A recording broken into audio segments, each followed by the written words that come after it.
Welcome to the Local Point. My name is Andrew Day and I'm the leader of Warwick District Council. This is an informal, behind-the-scenes conversation with people who are shaping the policies and programs, touching lives right across Warwick District and thrashing through some of the real issues we're working on at the moment across the district.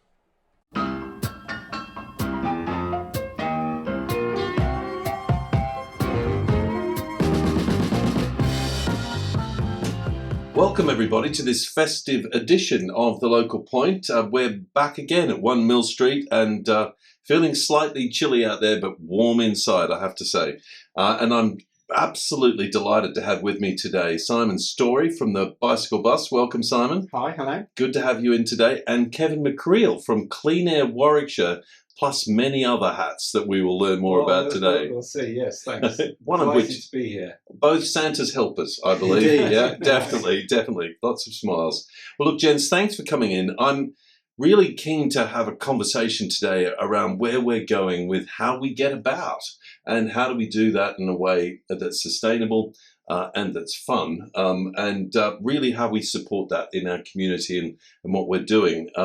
Just to sort of set the scene for those of you who may or may not be aware, we had a motion through the District Council this week, which was all around Cycleways, and particularly connecting the new Kenilworth School, which is providing 150 metres of its own cycleway outside, but it's got to get connected into the full network.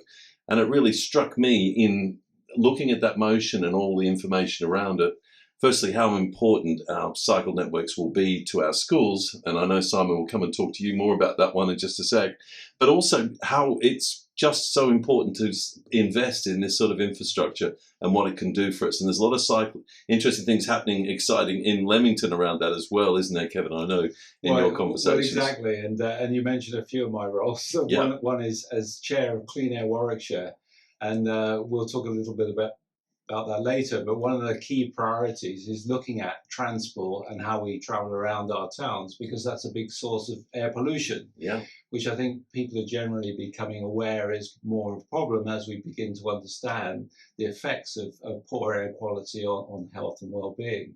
So, you know, from a sort of that community side, it's how we travel, and cycling is very important. We've got, just so we're pinpointing here, and I speak Australian, so apologies, it's data or data, but we've got data that says there are two particular areas in Warwick District. Can you help us out what that means and how that affects our health? Absolutely. Well, there's actually five. I beg your pardon. They're called air quality management areas, and they're areas where the measurements show that the pollutants, both gases and particulate matters, are above the government set target guideline levels. Mm-hmm. So there's one here in Leamington, there's two in Warwick, and there's two in Kenilworth. Right. Okay. And so that places responsibility on the councils to take actions to reduce the level of pollutants to improve air quality in those areas. But of course, they're just 5 areas, but there's a whole array of air pollution monitoring devices across the district, and there's two big stations, one on Rugby Road and one near Bath Street, which are linked up to a national network. So you can go onto the internet at any time and look at figures for the air quality over the last day, week, month. So there's quite a lot of data that's available. But what's happening is, as more knowledge is discovered about the impacts of air quality on health, and particularly in relation to respiratory disease, heart disease, brain function amongst children, there's a move, and the World Health Organization is sort of leading this, to reduce the sort of acceptable levels.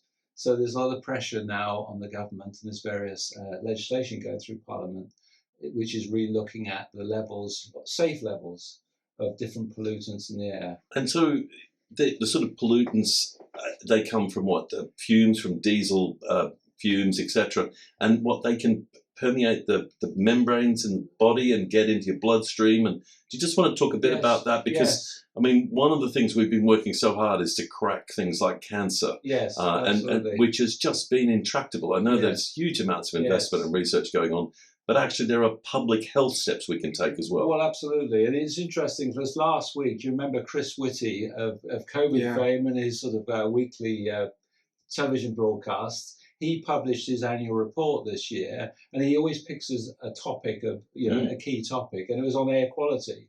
So, he set out some of the challenges we face from air quality, and he refers to some of the health effects. But it's, as I say, air pollution comes in two types. You get the particulate matter, that's little tiny particles of carbon, essentially, which primarily come from diesel engines. Okay, like our buses and cars and council waste trucks. Absolutely. And the trains as well, of course. And the trains, and they're particularly down at Bath Street, where we've got the roads there and the trains.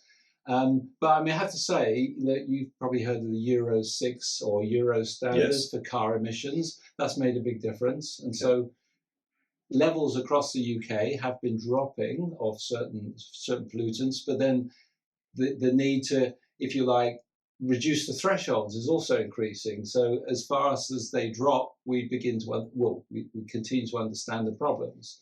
And having an electric car isn't necessarily the answer either, I'm told, because there's particulates forming from, was it tyres and brakes? Yes. All cars, when they slow down or when they're in motion, the rubber breaks down on the road to a certain extent, and that creates particles. Okay. And also in brakes. So disc brakes, you get particles from that. So with electric cars, the tyres are the same problem as a petrol or diesel car, because you've got the same contact with the road.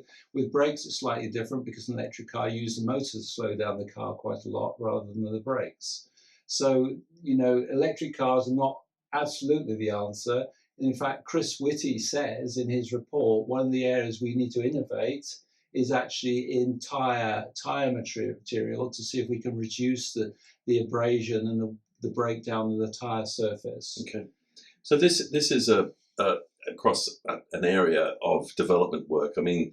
Obviously, if we're getting ourselves onto bicycles instead of using vehicles powered by EVs or otherwise, then that's got to help us reduce that particulate level. Absolutely. So in Clean Air Warwickshire, we had a big focus on cycling and walking and getting people out of their cars, reducing, car traffic in our towns and cities.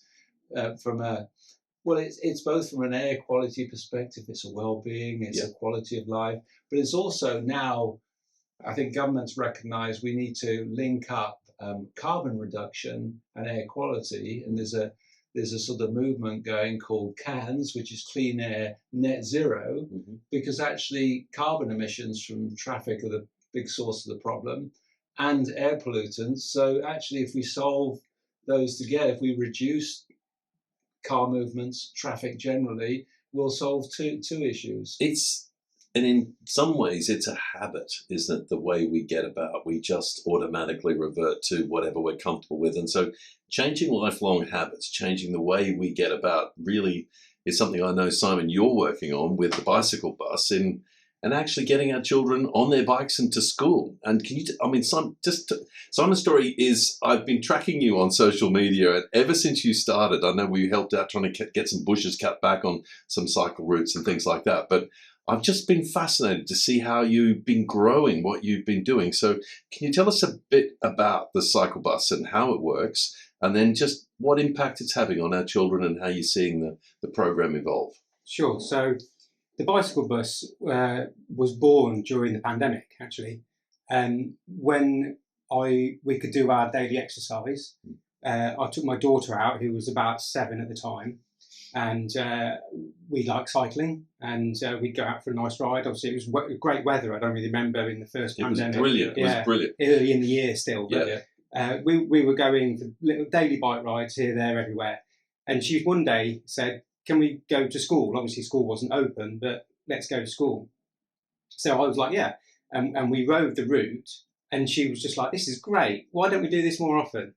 And I was thinking, yeah, why don't we do this more often? But there are other issues as to why we weren't doing it more often, and many barriers that face families in general. But one thing that you think of straight away is safety. The weather obviously has something to do with it, but there were 2 or 3 other things that were, it's easier just to get in the car, drive. I've got to go straight on to work. Yeah, I've seen that in my own village. Yeah, and there needs to be a sea change in how we approach things, and which I'll touch on later. But to do that, you need to start somewhere. And so I'm as I say, I like cycling. I do quite a lot of cycling, but also. Are you a mammal? You could probably say that. Definitely. Are you one of those guys that goes, and going out in groups? I mean, it is a great social thing, isn't it? Oh, brilliant. Well, that's part of the benefits of it. I was going to, I could list you off a whole long list of benefits of cycling. It's good for your physical health. It's good for your mental health. It's good socially. It's good for the environment. It takes cars off the road. There's less congestion, less pollution. The list goes on and on and on. Why we don't do more of it, obviously, like you said, habit. Get in the car, drive to school. I can give you some stats. The average school run length is 1.6 miles. If primary age children, so 1.6 miles. 1.6, the average. The average school run is 1.6 miles. Primary age children, only 2% ride to school. So the rest either walk. I think the majority walk, but there's a good portion that drive. Obviously not the children. But then they're driving. I mean, their parents, they've got to be collected and brought back again. Yeah, exactly. So we've also got idling cars at the schools, and we've badly got parked cars, badly parked, and all those neighbourly relations. Yeah, that's gotcha. it. Yeah, blocking driveways, sort of knock-on issues. Yeah, all that. And then to give you a comparison to that, and I know Holland is obviously the cycling capital of the world. 86% of school children cycle to school. So the difference is between 2% here and 86% in the Netherlands. That's amazing. You think on a map, breathtaking. You think on a map where Holland is compared to Britain, it's parallel basically. It's a lot flatter there though. Oh yeah, well that's flatter, yes. But the weather, my point is the weather is pretty much the same. And we make that an excuse, don't we? Yes. Often. Whereas what you're saying is, well, it doesn't need to. It's going to mess up my hair. Yeah. But this is the sea change that I'm talking about. So people will often say, yes, but I've got to go on to work. So this is where you need the work to be like, you're dropping your kid off by bike, you can come in at 9:15. Come in that little bit later to give you time to either ride to work or ride home. And I want to come back to that because the ride to work piece is, I think, a big part of that jigsaw. And again, part of that is the whole. There's a work needs to be cycling friendly, so therefore a shower situated or a changing facilities. Things like that bring that into, and then people will think, well, we don't have to drive to school because I can cycle to school with the child, then cycle on to work. So and then just another stat is that and what was it 60, I think it was I just saw it this morning, 68%, this is a survey done by Sustrans, car journeys under 5 miles. Yes, so 68%. Again, that's so recognise that. Putting all that together, this is where the network of cycling, safe cycling infrastructure needs to come in, because again, one thing I'm sort of calling for is if the average school run length is 1.6 miles, why don't we create, and I know this might not be possible for every single school, but a 1 mile section of safe cycling infrastructure in at least 2 directions. And when you do that, that will link up to other schools, that will link up to shops, that will link up to workplaces, and you will create a cycling network just by doing that alone. Absolutely. And that will then encourage people to ride to school rather than drive, because the infrastructure is there. Another note that we might touch on later is you've got to make driving harder because of the habit, because it's easy. You've got to make it harder. So safe school streets, and for those that don't know what that is basically you block the school street off, you allow buses in, you allow disabled drivers in, staff obviously, residents, but those that shouldn't be there, they have to go further out. And basically, if it's only less than a mile, well, walk it, cycle it. Why are you driving it? That's. It's the old carrot and stick process, isn't it? You make it fun and good at one level, but you also got to make it harder to do the things you don't want people to do. That's right, and it's a heart and minds thing as well, isn't it? We've got to get people seeing the benefits, appreciating that there's all sorts of benefits that you sort of articulate, and it's not just about being difficult or not wanting cars near schools. It's for real benefits. But changing people's habits is really hard work. So I like the idea with the cycle bus, because you're getting children as young as 7, did you say? 4. 4 years of age. 4. Boy. Yeah. It used to, and accepting of day-to-day travel on a bicycle rather than playing on a Game Boy in the back of that, or whatever their phone. Sorry, Game Boys are old-fashioned. But just staying with the cycle bus, can you just explain how that works? Yeah, sure. You know, so you started out with your daughter back there at the first stages of our first lockdown. Yeah. Thought that was cool. So I'm actually a cycle coach as well, a British cycling coach level 2. So I know what I'm doing, basically. But where we live in comparison to our school is probably one of the furthest away that you'll get. It's about 2.5 miles away. So I know you don't give us an address, but basically, where are you? So we're on Heathcote Park, Park. New Heathcote Park, and we're talking about the 3 schools that we go to are Briar Hill, St Margaret's, which is Confederated, and St Joseph's. Yes. They're all within a few hundred yards of each other, really. And so I looked at the route that would be taken, and through Heathcote Park, you've got Warwick Gates. It's got cycle infrastructure all the way through. So it was built about 20 years ago. Yeah. I've got to say the cycling infrastructure was probably good for the day 20 years ago, but now it's very narrow, not very well maintained, but it's there. So you're not on the roads. We then call in at Mallory Grange. Yes. There's a cycle path that goes up the side of there. Then there's an alleyway that goes that's through. Newer, isn't it? That's a bit wider, I think. Yes, that works. It's not change your grade though, don't you? You've got to climb up there. Yeah, and it's like an ash material really, rather than a tarmac, but that's okay. Then there's a very thin alleyway that goes through into Whitnash, and then it's only that last bit that we're on the road. So literally 80% of the bicycle bus on the original route is on cycle paths. So how many children do you have in the bus, as you call it? Yeah, the bus, on the bus. On the bus, cycling on the bus. So on our best day, we had 21 altogether. And there's just you? No, well, so there's me, and I'm the leader. Okay. And I, believe it or not, you lead from the back. I believe it. So you can see what's going on in front of you. Yeah. But because you're leading from the back, you need somebody at the front, really, to sandwich that. And we're really lucky that we have a great volunteer called Dawn, who I've got to give her a massive shout out, because her child, who's of school age, doesn't go to any of the schools that we go to. But she comes with you on the cycle bus. She volunteers, and she comes out in all weathers, and so she's the sandwich, basically. Another South Warwickshire superstar. Yeah, no, she is. Well done, Dawn. Shout out to you. And then parents as well, obviously. So I don't accept children on their own unless they've completed bikeability. Right, just come on, what's that? So bikeability, you'll may remember, or obviously you're Australian. Yeah, I've got different reference points here. The old cycling proficiency I test. remember that. I did you get yours? I pride myself. I got 94% on mine. See, he even remembers. I love it. I love it. The next day, I went to play football with my mates. I was coming on my bike, came in to park my bike against the curb. It hit an up a slightly raised curbstone. I went over the top and broke my hand. Oh, no. That's why you remember. It's okay.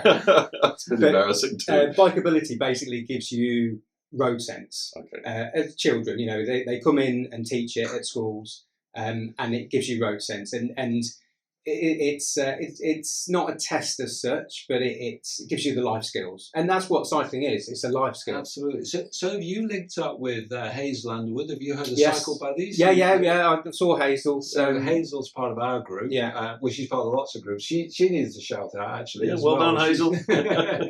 But Cycle Buddies is about. A lot of people are nervous about going on the road because of the traffic, and perhaps they've not been brought up. I've been brought up riding bikes, and so I've always done it, but a lot of people haven't. They want to get into it, but they don't have that confidence to go out on the streets on their own. So Cycle Buddies is about pairing up experienced cyclists like Simon with less experienced cyclists and going out together so they increase and improve their confidence. It's a really good idea. Yeah, it's good great. Idea. Hazel's been running this, for the last year, and she's going to run it for another year or so. Another South Warwickshire superstar. Well done. Hazel. We've actually had Hazel on the bicycle bus. We get volunteers. Have you had a sense that this might grow into other places, other people talking with you about maybe adding a bicycle bus to their school? So I was inspired to create my bicycle bus through Adam Tranter, who you may know is the West Midlands active travel officer, champion. Champion, yeah. And actually, this is where I want to thank you, because when I spoke to him, he said, you will come up against a lot of resistance. You will have to fight for everything. And I contacted you. Ready for punch up. Yeah, well, yeah, basically, yeah. We want to do this, we want to do that. Who do we see? Who do we do? And you came back, I think it was on a Sunday night as well, an email with loads of people tagged in and see this person, see this person, see this person. And all the way along the process of setting it up and having to deal with these people, it was really easy. Right. But so I'm a great advocate of paying forward. Yeah. So I've had lots of people, and I'm on Twitter and I'm on Facebook, and I've got people from all around the world that follow us. And I've helped 3 other projects get off the ground in the UK. One of them is local.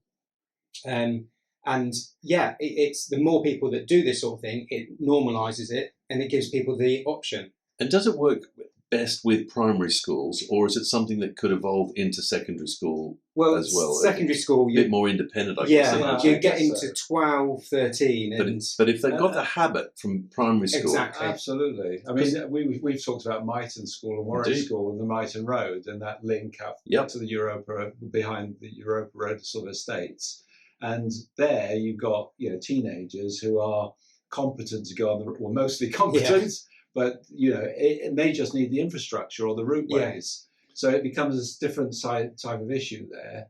And so it's a combination of this hearts and minds stuff, giving kids confidence and getting them used to it, and then the infrastructure as well. Because I'm thinking, just a little laterally here, I mean, you've got parents and teacher associations at many schools, and generally, I think parents are more involved in their primary school relationship, if you like, than the secondary school.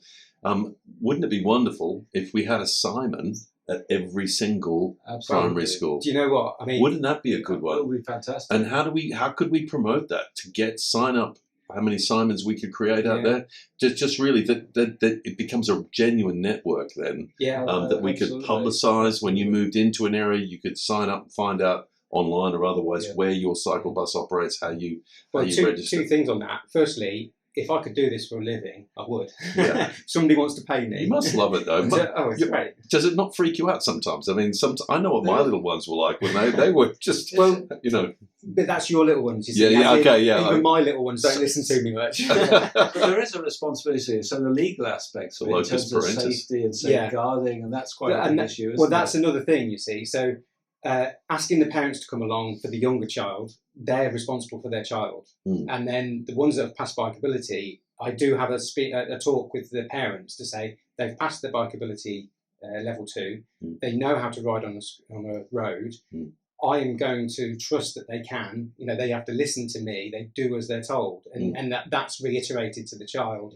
Do you have difficulties with children getting access to bicycles, growing out of bikes, growing out of bikes? Definitely, that's a bit of a one. It's just I had Martin in the other day. 2 or 3 sessions ago from Action 21. Yes. A big part of their offer at Action 21 down on Althorpe Street, which is well worth a visit, everybody, is bikes, reusing bikes. So as your children grow up, you take your bike in there, you can get for a £5 another one, and it's all checked. It's all certified, safe, everything. So that's a good segue into a discussion we had last night. We were both at a Cycleways meeting, and where, in fact, Dan Morris from the county came and talked about the Mini-Holland scheme. But the chair of Cycleways announced that they've got a bit of spare cash and that they're teaming up with Action 21 and they're offering half-price bikes. Fabulous. So whatever Action 21 are saying, Cycleways will say, well, we'll give half you that so you can sell it for half the price. That is wonderful. So every kid can have a bike for Christmas, basically. Why not? And I think this leads into questions about the circular economy and everything else. I mean, there's nothing wrong. I sound a bit old now, but I always had a second-hand bike. My parents couldn't afford new ones, and I didn't know any different. It was a new bike for me. It was a new size. It was great, and because you after 2 years, it's too small for you, so you have to pass it on. But also, they're great they're quite open technology, so it's easy to tinker on a bike, fiddle with the brakes, work out how they're going to work, Absolutely. paint bits, decal it, do whatever you want to do to make it your bike. I mean, I was into surfing and skateboards and things like that as a kid too, so we could do all of that with the same sort of individual like you like to be as a teenager. But just I want to talk about cycling infrastructure in just a second, but just to progress the idea about how can we build on the concept that you've got. What do you need to now, I can't see, let's just say all the schools south of Warwick and Leamington, all the primaries, I'm talking about Heathcote, I'm talking about new school at Oakley School coming on Oakley Wood Road, there's going to be a primary there, I think there's going to be a primary over on the Asps. How do we extend what you're doing without blowing Simon up? The two things, like I was saying, first of all is I would do it as a career. If anybody would pay me the money, I would go around and like literally each week or each day go to a different school and start, this is the bicycle bus day. Yeah. You know what I mean? But the other way is you basically need another Simon. You need a parent that is willing to, and we don't go every day.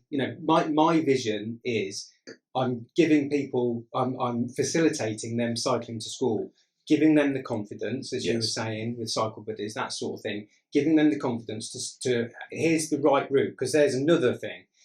When I set up the route, I risk assess it. So you avoid the busy roads, the busy junctions, things like that. Take a cycle path if you can. That might mean that you go like a big route out of your way. It might seem out of your way, but it's the safest way. And cycling is very often quicker than driving anyway. It almost always is, And so a lot of parents just think, I'm going to cycle to school, let's go on the Tatchbrook Road. And it's like, well, no, let's do, you might weave around a bit, but it's a lot more enjoyable, safer, and, you get to school in one piece. Yeah, that's a good point. So, but basically another parent that is willing to start something, I would help them set it up, basically. I just need them to run it. Okay. So we should start by maybe doing a bit of a shout out to say if anyone thinks their second name is Simon, absolutely, get it, and you're interested, even just to talk about it, it'd be a good thing to get in touch. Maybe, talking about Adam Tranter and his role in the West Midlands, and maybe we do need something in Warwickshire. And I know the county council do have people who are focused on cycling, but maybe there needs to be somebody dedicated to. I'll be the bicycle bus mayor. There you go. I could just see you in a bicycle chain. No. I couldn't resist it. But I think the point here is that it's the software, if you like, as well as the hardware that's going to make our new active travel programs really work. Absolutely. And it is about what I was really wanting to get at is how do we change lifelong habits where people have been driven to school themselves. I think that's what we've got to do. It's chipping away at it. We wear high-vis, which some people sort of like, the really hardcore cyclists are like, you shouldn't have to wear high-vis. But we do, to make sure everyone knows we are the bicycle bus. Look at us, there's a long chain of us coming along. They know where it starts, they know where it finishes. And but we get lots of comments of, that's great, it was really good. I only live 2 minutes down the road, or we have work to go on to, all these excuses that you can think of to not join. But if we're there in your face, then it's like, oh yeah, actually, we might join. Let's try it. Do you know what I mean? So start it. So I've had the original route going for 2 years, and then literally back in October, I think it was, I started a new route, which is the other side of the school. So completely out of the way for me, but what I really want is those 3 schools to become a shining beacon of what active travel could look like. Yes. And use it as a blueprint to move across to other schools in the area. And people can come and learn and then see if that model can work in their own. Absolutely. And then you grow it and you're trialling things. Yeah. And demonstrating. But with that, I announced the schools are on board. They're really behind. So they've got enough room for the bikes at the schools. That's all cool. Yes, although recently I applied for the Commonwealth Games Legacy. They were giving away a load of equipment, and I applied for some bike storage that they were doing and received it. So that's gone to Briar Hill and St Margaret's. Brilliant. Because they only had one bike shed between 2 schools. Brilliant. So yeah, that was really good. So this needs some publicity, doesn't it? It does. To show how successful it can be and the benefits of it. So, whether it's on social media, in the press or something, I mean, this is good. through this podcast. But it's a small start. It is about creating a movement. That's it. Of people that see the benefits in this. And I was watching an article, reading an article, about Barcelona this week. Did you read it? Yeah. I mean, they're talking about a bus with hundreds of kids, and going across quite busy streets, but it's that sort of strength in numbers, type of approach, because I think they've recognised also, unless we do something dramatic, we just, our cities aren't going to improve. And the benefits are obviously around the travel and the confidence, but it is about the obesity and the health and being active. Absolutely. And getting the right habits in life. 60 minutes of exercise a day is the government recommendation for children to have. If you cycle to school, you're going to get half of that before you even start. Exactly. And then you've got all the playing, you've got games, you've got PE, after school, if you're riding home again, obviously. It's a win. So the next bit I want to talk about a bit particularly with you, Kevin, as well, is just how we put the infrastructure in. And if we just focus initially on our main towns, particularly Kenilworth, we look at Leamington, we look at Warwick, and of course connecting through to Whitnash. Yeah. How are we going?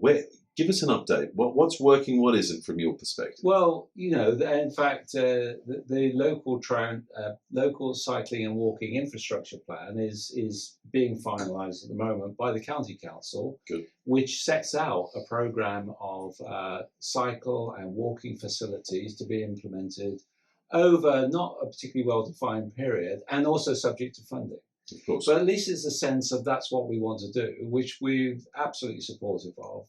I think up until now, we felt there's been an absence of more strategic thinking about creating a network. And in fact, we published about a year ago what we called our visionary cycle network, because getting away from schools for the moment, but if you live in Leamington, you work in Kenilworth or Warwick or vice versa, or even at university in Coventry or Warwick University, you want a route that's going to get you there quite quickly. And there didn't seem to be a map of routes that are all interconnected. And so one of our members, who's quite good with graphics and computer-aided design, created a London Underground style map. Brilliant. Which showed routes between Warwick, Leamington and Coventry and so forth. And that's, I think, spurred on others to think about, you're right, that's what's missing. So there's this sort of strategic infrastructure. And then within that, of course, it's not just about the big routes, it's the small routes as well. So I think the aspiration is there, it's the delivery. So there's a couple of things going on, because you also serve on the Leamington Transformation Board with me, and I'm aware that you referred to it earlier, Simon, but this Mini-Holland scheme that the county are working on in Leamington, give us a shape of what that is and what that could do. Well, we're all learning. And we went to a talk last night, but I've heard the county speak about that a few times. So basically, the Department for Transport, government policy is to encourage cycling and walking. And in 2020, they published a policy document called Gear Change, which was about how do we get the population to cycle more primarily. And so in following that up, they've been awarding grants or funds to towns, mainly, to put together proposals for increased cycling and walking facilities in their town. So for Leamington, how do we increase the amount of cycling journeys and walking journeys rather than car journeys? And what would that mean in terms of infrastructure? The rerouting of traffic obviously affects buses and all that sort of thing. So the concept of a Mini-Holland, it's based on what we just talked about in the Netherlands. There's taking the best of what they're doing in the Netherlands and bringing it and thinking about how we want to deal with that in Leamington, in central Leamington? It's based on central Leamington for the moment. The thing is, can I just interject there? It's a bit like a chicken and egg scenario. So we want people to cycle and walk more, and I think they would too. The general public would want to do that for the overall health benefits, economic benefits, all that sort of thing. But if you say, right, go on then, cycle and walk, well, the roads are too dangerous. The road network isn't right for us. It was like, well, okay, so we're going to have to change that to make it so. Oh, well, hang on, that's going to make my life misery in the car. So But it's the carrot and stick that we were talking about. Absolutely. And so it's complicated, but just to close off, so the county council that's leading this, they've got the money, but working closely with the district and town and other stakeholders, have got to put a report in January back to the Department for Transport, saying, look, actually, we can make this work. We can really increase cycling and walking in the town. These are some of the things we would do. It's not a hard and fast proposal at that stage. It's more like some options or proposals. And if that meets the department's criteria, they'll then award capital to both do some further design and development, and then for implementation. That's encouraging. I like it is encouraging. So it's a first step, if you like, on a path of a fully funded infrastructure improvement. Absolutely. So I'm a civil engineer by training, so none of the technical solutions, the infrastructure solutions, are particularly problematic. They've been done elsewhere in other towns. The issue is getting consensus amongst the community, businesses, the various stakeholders, because there are some contentious issues. What do we do with the buses? Do we reallocate space rather than AKA pedestrianisation on the parade? How does that work? Do we have low traffic neighbourhoods, so we stop rat runs and all that sort of thing? And how do we reroute traffic that's coming north-south and east-west in the town? Now, interesting statistic that Dan told us about last night, 80% or thereabouts, 88 I think it was, of traffic going north to south down the parade is not stopping there. It's just using it as a route to get somewhere else. Correct. And about east to west is about 60 or 70%. So a huge proportion of traffic that goes through the centre of town is not stopping there. Really, other than air pollution. Absolutely. So there are all the people shopping and walking and coming to town. Exactly. So we've got to get these statistics out there so that people understand. We need some real good hard facts to help people understand what the benefits might be. Do you know the other piece is? To be honest, if you're cycling, pick on Leamington or Warwick or any of our towns actually, when you get there with your bike, what do you do then? Well, now these bikes can be $5,000 in some cases. Electric bikes or expensive, and they're really cool. Some of the bikes out there are really cool. Yeah. But I mean, then what do? You leave $5,000 sitting on the street, or change it? Exactly. And if you're cycling in for work and you come in your gear and you're all set and so forth, there's just nowhere where you can properly, secure your bike, maybe your helmet and some wet weather gear in a locker, maybe. I mean, personally, I think that's the way we need to rethink about our car parks as being. I was just going to say that travel hubs. There are areas in the country that do that. There's a disused shop maybe in a town centre, and they've allocated it for cycle parking, and they'll put change facilities in there, and things like that. And it's like you've got to do that sort of thing to invite the people in and make it easy for them. Yes, exactly. Because we're seeing Leamington, we're seeing it here at 1 Mill Street, but Leamington itself it's scoring incredibly high on desirable locations for offices, so people to come and do their sort of work-life balance in for 3 days. And we've got to be able to it's not the big branch retail stores anymore. We want to keep our indies here, and I know we're having this debate on the Transformation Board. But actually, it's also about some of those big old stores turning into, offices for games companies and creatives and all sorts of other businesses. And then looking at people who work there and the demographics of younger people who, car ownership amongst young people is going down.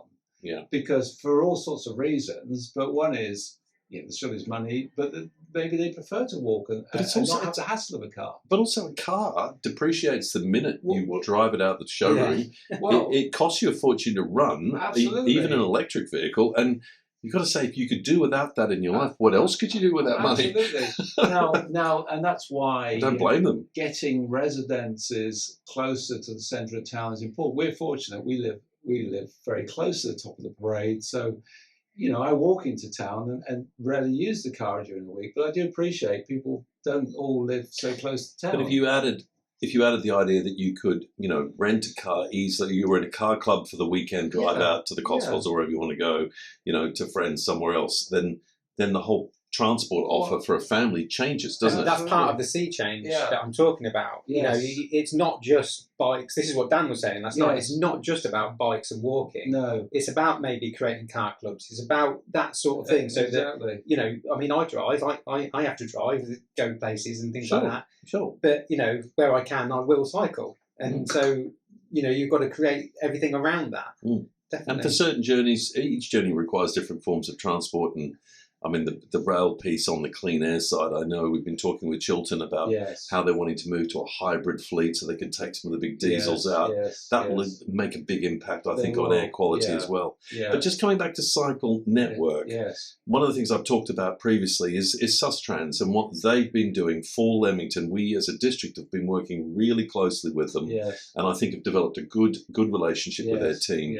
But one of the things that is coming, which you may know about, is that HS2 is going to put back the old rail bridge over the Foss, so that the last line that will finally be able to come over properly, and we're doing an underpass at Welsh Road so that we can actually get that whole fantastic cycle route out to Draycott Water and Rugby straight into the middle of Leamington. I know HS2 comes in for some bad publicity, but they're at least doing that. And the other opportunity for HS2, along the line of the routes, they have what they call a haul road, which is used for the diggers, the scrapers, the mechanical equipment to go alongside the route when they're building it. Now, when they finished it, that haul road effectively becomes redundant, but it's on an embankment. It's got a running surface. It can be part of a national cycle network. Definitely. Now, you have to think about, well, how do you get to it and how do you connect to it? But nevertheless, that's a resource that's essentially paid for that could bring great benefit to the community. Definitely could. And we should grab everything we can from the inconvenience HS2 has given us. Absolutely. And the impact. So I think this is about joining up people who are both interested, they're passionate about it, and also maybe have connections or knowledge and that sort of thing. So we actually pool our resources to really think about this holistically. There's a couple of challenging pieces. The first one is we need to think again, and we'll be doing this through our local plan, around the car park provision, if you like, not just public car parks. I mean, in our town centres, a constraint on development is the number of car spaces you have to provide for each dwelling. Now, actually, what we'd rather not have is the cars at all, really, if we think about it, because they litter us. They basically block up all the streets. It's like a sclerific sort of experience having too many cars in a town centre. So our car parking policy is one we're going to have to revisit. The other one is and this was the debate at council the other night, how do we deal with it in our public open spaces, some of them incredibly valuable, sensitive spaces. And in Kenilworth, it's Abbey Fields. How do you enable cycling provision through Abbey Fields in a way that is respectful of the place and to, if you like, to pedestrians and people that might find cycles whizzing past them disconcerting? So what we debated the other night, I'm really pleased about, is to go out for proper consultation on that so that everyone gets a chance to air their views. But we've got opportunities as well. I'm just down in south of Leamington and the new country park, the Tatchbrook Country Park. That's been designed specifically to enable active travel to the school. And there will be an active travel plan. It will discourage people driving and dropping children off at the school. And we're going to put all the resource and facility into have people come out of their homes, let their children get on the cycleway and cycle through the park straight to the school.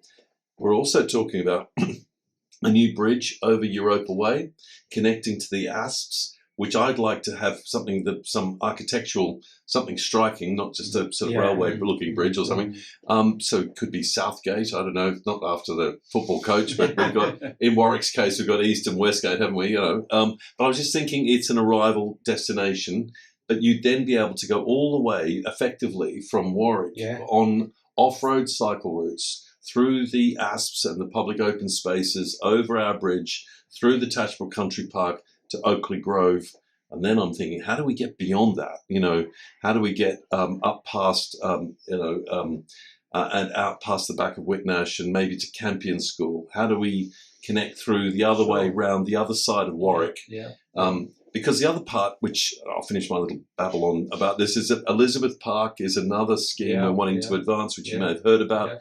Yeah. It extends effectively the string of parks along the Lem. You know, you've got Pump Room Gardens and Victoria Park, and the Green Ribbon, which is such a feature and prized and treasured by many, isn't it? But beyond Princess Drive, all the way through to the Portobello Bridge in Warwick. And then how do we make that work from a cycling perspective as well? Again, off-road. So, I don't know, are we going the right way? Yeah, is that... definitely. The country park it's a blank canvas, obviously. It's not been started yet. It's just a plain field. So you can't sort of use the excuse, as it were, of, well, this is what was here, so we're building on it and, you know, we're trying to expand or whatever. Because I know the recommendations of what the widths of cycle lanes changes from time to time. And yes, it does. It goes from sort of 1.5 meters to 3 meters to, if you've got two-way directions, it could be 4.5 meters, or, you know, things like that, which sounds, you know, it's as wide as a road. But if you want to encourage the traffic on it, the cycle traffic and the pedestrian, then that's what you've got to do, haven't you? You know, there's no good in having a single little bit of tarmac. Well, we're pushing for that. Has been designed. We've got detailed planning now for that, and they are proper wide cycle routes. And that will be open in time for the new school to open by September 24. So who's which is paying for that? Who's actually going to fund that? Well, the country park is being funded effectively by planning gain or Section 106 money from all the estates that have been built along there. And the money's there. It's ring fenced. It's 3-point-something million to be spent on that. It's never enough, but it's a start. We'll get the framework in, and we can add to it. But it's also got things like orchards and you know, wonderful. It's going to be a wonderful community. And that's really, in the ideal situation, you design it in. You're really clear about the requirements for active travel. You build it into the design, and you get developers to pay for it if you can. That's the ideal solution. But in a lot of cases, you know, that happens in maybe 10 or 20%, but we've got an existing town with existing infrastructure. And that's where it becomes a bit more difficult, because we're trying to impose new standards on existing roads and streets. Yeah, retrofitting. Exactly. You know, so the Emscote Road scheme, effectively getting from Leamington to Warwick, you know, has been on the table for years and years, but it's difficult. It is. And there's lots of different vested interests. And I think Elizabeth Park will help us on the other side of the Portobello Bridge, on the Leamington side. The other one, which you mentioned earlier, is what we want to do around Myton Green. Yes. And just, I mean, you might want to just talk a little bit more about that, Kevin, and why that's so important. But we've got schools there. You know, maybe there's a cycle bus to get going through that way. Yeah, I mean, I think it's quite simple, but of course these things aren't, because there's people involved. But essentially, I mean, there's a lot of, I mean, I don't know, I forget what the numbers of students at both Warwick and Myton School, but it's several thousand. And a lot of them either walk or come by bikes. But we'd like to see, and they'd like to see, I think both heads would like to see more kids getting to those schools by bike. At the moment, they have to come along the Myton Road, because that's the only way. And that's a bit of one of these old schemes, legacy schemes that you're talking about, Simon. You know, when it was designed, it was fit for purpose, but the cycle path swaps sides of road. Is not very wide in places. It doesn't meet modern standards. So the solution is basically Myton School are building a new sixth form centre at the moment. If you could link, if you take a strip of land and link up the Myton Road, and I forget the name of the road behind. Fuseliers Way. That's it. You know, it's less than a kilometre. Yeah, it is. But that would allow all the students that come from those new estates to access both Myton. They're very close, and they come onto the Myton Road. It's a short trip down to Warwick. Safety benefits. Congestion benefits. Air quality benefits, health and well-being benefits. And it works the other way, because all the residents moving into Myton Green and all those estates along Europa Way will now be able to get literally on bikes as well and walk through to Warwick. And they'll feel much closer to Warwick than they would otherwise be. The other one, schools there, we've got Evergreen School as well, and they're going to put another primary school there on Fuseliers Way. yet again. Now, those estates have been designed with modern cycleways. They're really good, strong, delineation, off-road, and all the rest of it. So we're getting the new estates in. It's just connecting them into the old networks and then enhancing the old networks. This is the strategic planning aspect, which the county are responsible for. But we've got to work together, haven't we? I think our residents don't really care, and I don't blame them for which council it is. Just we should pitch in. Exactly, and that's where the collaboration comes in. Can I just one last thing? I've over the few years now been going abroad for cycling holidays with my wife. Now, Julie and I do this, and it's great fun because we get to explore different parts of Europe. You fly there, you pick up a bike, and then you cycle, 40, 50 kilometers in a day or thereabouts, and your bags are moved for you to the next, place you're staying in. The wonderful thing is you're not carrying a lot of weight on the bike, so you can amble along. I can have a glass of wine at lunch, and I don't feel badly about it. But the other thing is you slow down. You can't do anything on a screen, literally. I mean, it does yell at me with directions off the phone. Yeah. And then you're off the motorways. So now you're going the way the Romans probably came into these towns, because you're on the old roads along the old routes, rather than on the bits that engineers have bashed through hills. So you really get a sense of arrival when you come into these towns. It's been the most amazing set of holidays. We've done more than half a dozen of them. My point, why can't we offer that here? Well, why couldn't this be a new form of tourism? And it's great because the money goes into the pockets of ordinary folk, not the chain hotels. It's the local hotels, it's the local restaurants, it's the local cycle shops and all the rest of it. Why not? Well, when you were talking about cycling abroad, the first thing I thought of was, because I've done quite a few rides abroad and things like that. The road surface is usually a lot better in Europe, it is. And the driver behaviour is a lot better in Europe. And a lot of these are actually on B roads as such, or they're on proper cycleways. And I've been a bit nervous on roads. I've had a couple of bad experiences with lorries pretty much ploughing me off the road. I'm thinking, I'm too young to die. Even though I'm over 60, you're always too young to die. And that's not the way I want to go anyway. But my point there is, I think there is economic benefit to this. Oh, yeah. In enhancing our tour. Imagine if you could cycle all the way from Rugby, all the way along through to Stratford, let's say. I mean, Julie and I also did a cycling. We tried the UK national cycle routes. We thought, right, we'll get out. And we took the train down to Oxford, got off there with our bikes, and then we cycled from Oxford. It's called the Cotswold Way, I think. It's from Oxford all the way to Worcester Cathedral. You literally finish under the base of Worcester Cathedral. If you've not done that trip, you do go past Daylesford.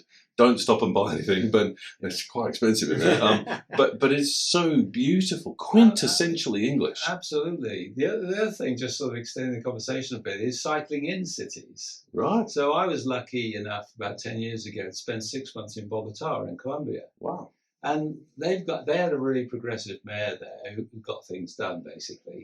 In fact, he's now the president, Gustavo Petro, I think his name is. But on a Sunday there, they used to close all the streets in the centre of the city within a sort of an inner ring road. And you could cycle. From 7 o'clock in the morning till 2 o'clock on a Sunday afternoon. You could cycle, you could walk, you could stroll. So and they had stalls set up with drinks, bike repair shops. They had aerobics along the route. They had music. And it was like the city came together. Yeah. This was a city that, has gone through some pretty tough times. It has. And this was a sort of, everyone was out there. And you had these really wide roads. So I was there, and I borrowed a bike while I was there.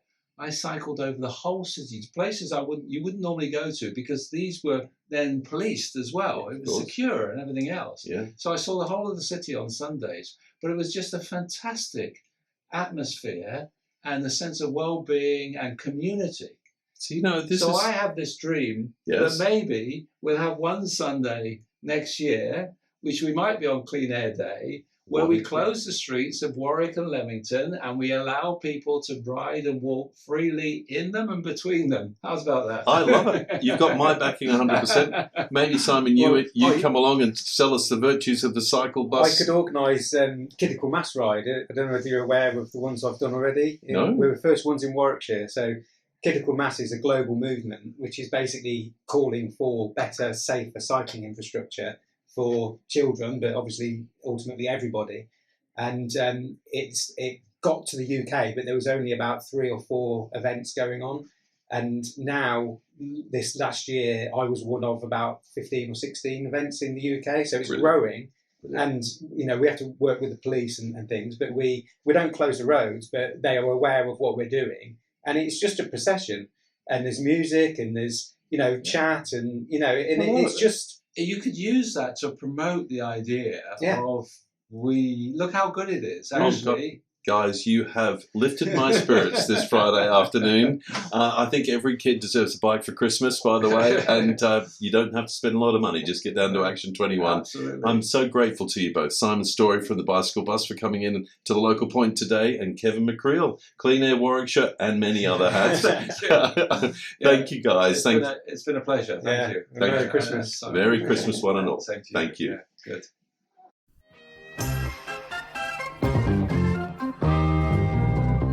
It's been great having you join our conversations today. Please share any comments or pose questions for future episodes by email to localpoint@icloud.com. Thanks for joining us.